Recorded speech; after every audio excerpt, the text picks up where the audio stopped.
What is up? How's everybody doing? So today I got a game where I want to talk about one of my turn 7 game plans in Pack 2. Let's get into it. But I don't remember too much about this early game. It does look pretty good so far. I love trop fish when I have like a board like this. Hopefully I get trop fish, but just bluebird moths generally just a really good start. Hopefully we find a moth triple. Doesn't look like it. So here, I like taking chinchilla. It's just like a pig. It's just money. What the? Say I wanted one more roll. I don't agree with that in hindsight. But I did get another bluebird. So maybe I'm going for the 2 level 2 bluebirds. Sometimes I do that too just because I don't want bluebirds hitting the other chinchilla. But I don't know, I still didn't like doing that here. If I had like a chinchilla pair, maybe, because then I want like stats in the loyal chinchilla. Well, there's troutfish, all as well. Yeah, looks good. I run 4 squads a lot. Oh, if I had that one more gold, I could have bought that lemur this turn. But yeah, I run 4 squads a lot when I have bluebirds and troutfish. I'm just trying to isolate my bluebird buffs on like the most useful things. Yeah, we got a really good start. Though he does have Dodo, which Dodo is usually scary, but he doesn't have like giraffe, so it's not that concerning yet. But it could definitely get there. Yeah, I like stacking this lemur, going for a radio to upside. I'm a big fan of, once I get lemur to 2, just switching to radio. Especially when I have like just a stat generating board like this. Yeah, garlic just clears through.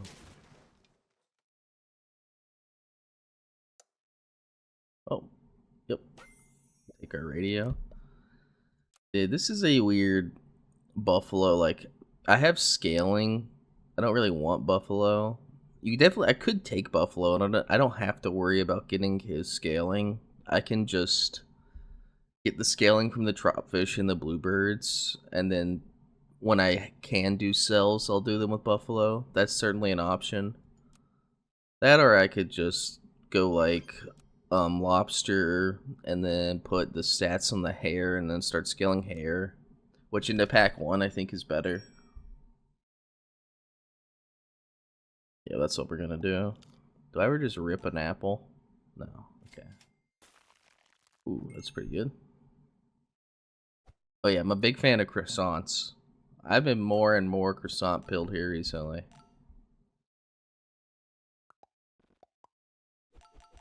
You take a garlic. Ooh, we get really rough breakpoints. Never mattered, you got a sheep. Pangolin, will we find pill? Pill, yep. Pill and a hare. Pretty good. Probably put the pill on the hare, yep.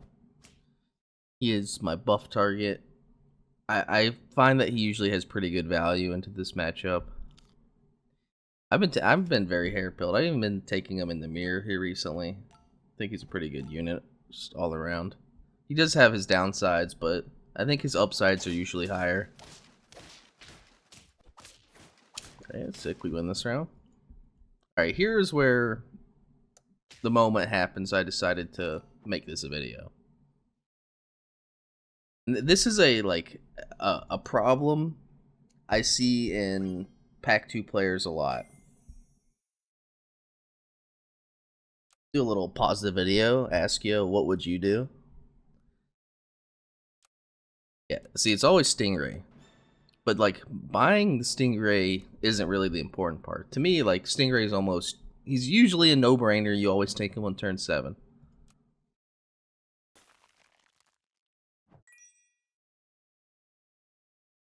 Yeah, I'm going to go for Caterpillar for guaranteed level up. Yeah. So the mistake people usually would have made by now is selling the Stingray. You never sell the Stingray. I don't think. I think 90% of the time, probably 99% of the time, on turn 7, if you tier up into Stingray, you should not be selling your Stingray. I almost never do. The level 2 upside to Stingray is insane. There's so much potential for keeping it, and you can just do the play where I'll flashlight my Stingray, and then I'll salt my Stingray, and then I can deal with all his tier 4s or below.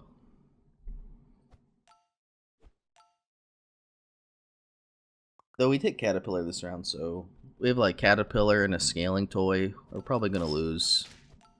If we swapped Stingray and Bluebird, we could have won this round. Something to think about. I don't think we'll be able to win the next round, but we definitely could have got by on this round.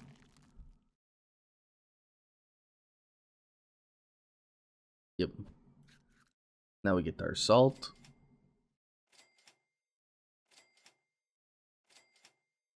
Just put pie on Bluebird. I don't want to die.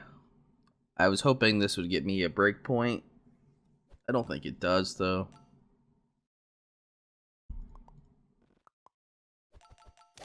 Yeah, that dodo is ginormous.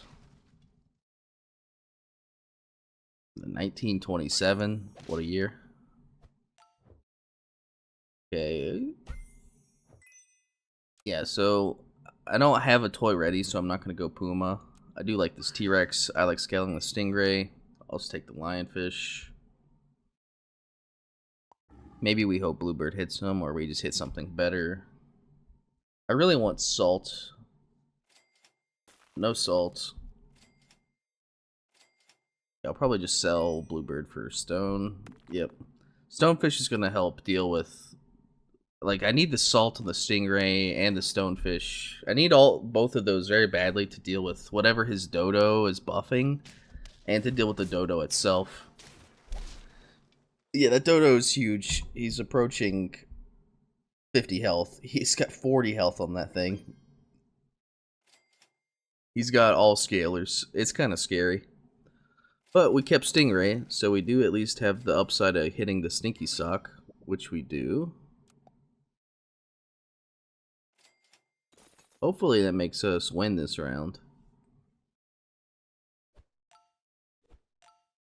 Maybe let's see. I feel like my positioning could have been better here.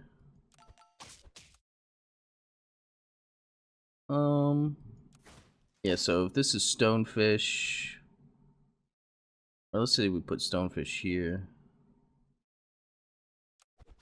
and Stonefish would have killed. Stingray should kill this. Does Stingray have enough?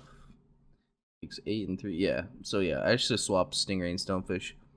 It's crazy. Small positioning errors add up. It's something you got to think about in SAP. I make 2 positioning errors that cost me 2 life this game, and it makes this game way closer than it really needed to be. So sometimes, like, you can't get mad at yourself too bad over positioning. A lot of it is guesswork, but there's a lot of stuff you could just figure out. Here, I'm definitely going to take a stake. Help get through all this. I consider leveling the Stonefish at several points throughout this video just because it's a 40 health dodo. But now we have the Sneaky Sock, it's not really relevant. So yeah, I find my mistake in my positioning should make the difference this round. We get a melon, but our guy's not healthy enough to live. But Stonefish kills. And yeah, that's what could have happened last round if I had positioned better. But now we're going to double up on our Sneaky Sock. Yeah, now I have an excellent Puma, Mongoose, lock. Just probably take lasagna, or not lasagna, pancakes on T-Rex. Lock the other pancakes for whichever of these guys I switch in. It is kind of hard to decide if I wanted the peanut more or if I wanted the Stinky Socks more, but we'll get into that on the final round. Yeah, barely not enough to kill through the melon, but it doesn't matter. The rest of our board is good enough. But yeah, I'll walk you through my decisioning, my thoughts on positioning here and on what toy I end on. I know I'm keeping Hare, so I just put the pancake on him. Here I'm planning on selling T-Rex and finding another pancake, but I don't find it. Mainly because it's lethal versus lethal. Let me do everything and then I'll pause it. Alright. So, I went front stake last round. My idea with the front hair is he's going to put a buffer in front to like absorb the stake. Also, my stinky socks, like I felt like I needed the stinky sock over the peanut because as long as I can kill these 2 units, I win. And if he just front loads a bunch of steak, I'm in big trouble. Well, if I go peanut, like if my peanut gets scammed, and I do have a 21 attack on the Stingray. And I don't think I had... Maybe if I had kept... There was a way to get 21 of the stonefish by keeping the T-Rex and like selling the hair and not pancaking the hair. So there was a way to get 221 peanuts. But my only concern with that is steak. If there's like 2 front stakes and he like puts these rhino and this dodo further back, I'm just doomed. And this front hair plays around steak super well because for him to front the steak means he has to back a melon. Hair has odds to negate the stakes. And then my stinky sock is always hitting these guys. And that's my win condition, is kill the dodo, kill the rhino. That's how I win.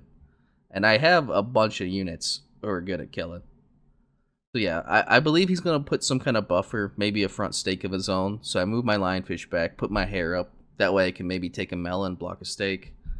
And then the hair will hopefully get to the rhino, which the lionfish will then stake after it's been socked. Hopefully one-shots it. Same with the stonefish. I hope the stonefish will one-shot the dodo, because it's going to be hit by the sneaky sock twice with the puma.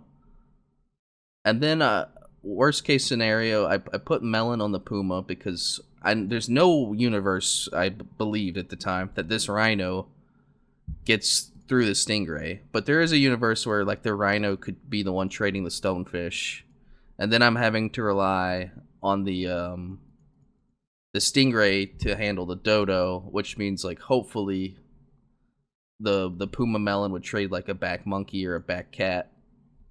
But let's see what actually happened. All right, slow her down. Yeah. Yeah, so he didn't hit a stake, but I did read his positioning correctly. 29 damage. Hold on, let's double check that. So yeah, sock, 29 damage to the dodo. Get off my screen, sock. And then 18 damage to the rhino. Yeah, we steal a melon.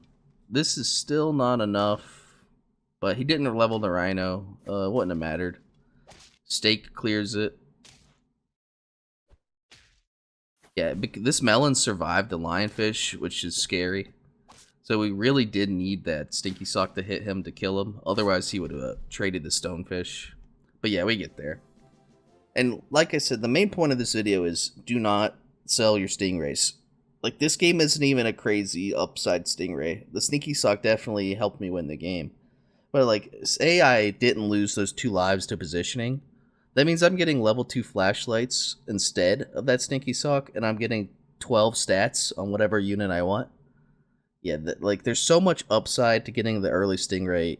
I think in almost all situations, if you get a Stingray on turn 7, you should never sell them.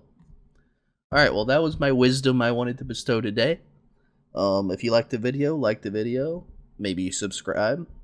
Have a good one.